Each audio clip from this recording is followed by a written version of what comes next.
Thank you.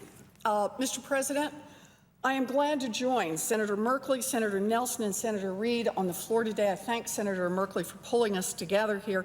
We are here to say no.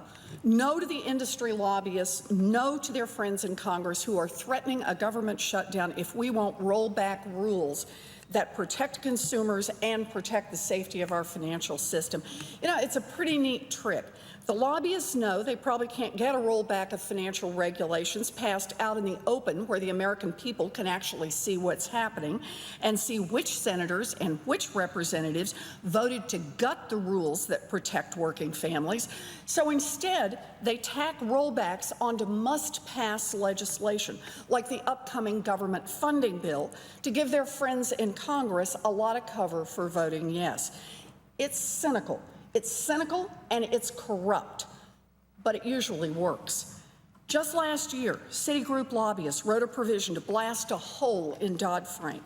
The part of the law that was blown up was called, and I'm quoting the title here, Prohibition Against Federal Government Bailouts of Swaps Entities.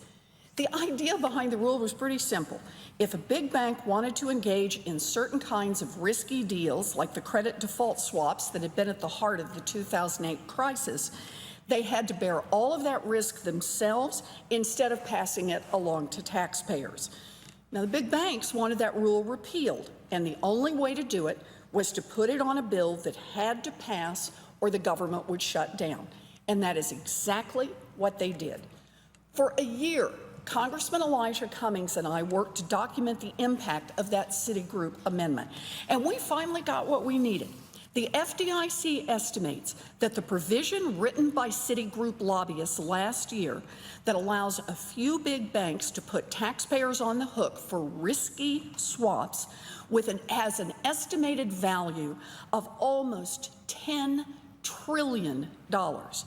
And who is gobbling up that $10 trillion of risk? Three huge banks: Citigroup, JPMorgan Chase, and Bank of America. Three banks, nearly $10 trillion. $10 trillion is a lot of risky business. These banks will happily suck down the profits when their high-stakes bets work out, and they will just as happily turn to the taxpayers to bail them out if there's a problem. All this because the lobbyists persuaded Congress to do just one little favor in a must-pass bill. And now, a year after the Citigroup amendment, there are rumors of new giveaways in the upcoming funding bill. Rollbacks that would make it harder for the government to stop the next AIG from taking down the entire economy. Rollbacks that would exempt many of the 40 largest banks in the country from tougher oversight. Rollbacks that would undermine the consumer agency's rules to clean up mortgage and auto lending markets. Rollbacks that would stop the agency from protecting consumers' rights if they're cheated on credit cards or checking accounts. Rollbacks that would allow financial advisors to continue lining their own pockets while robbing retirees of billions of dollars. Why are these rollbacks at the top of Congress's agenda? Are constituents flooding the phone lines, begging their senators to weaken the rules for financial institutions? Are they writing in by the thousands, insisting that their senators make it easier for people to get cheated? Of course not. Survey after survey has shown that hardworking Americans want stronger regulation of Wall Street and more accountability for CEOs who break the law. But like so many things around here, this process isn't about doing what hardworking Americans want.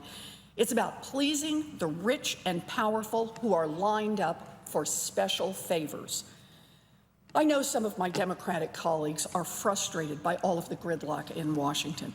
They say Wall Street accountability is important, but I just want to get something done around here for a change. So let's go along with the Republicans and the special interests. Well, yeah, I want to get something done too. Who doesn't? But I didn't come here to carry water for Wall Street and a bunch of special interests. If Republicans think that it's time to talk about financial reform, then let's put it on the table.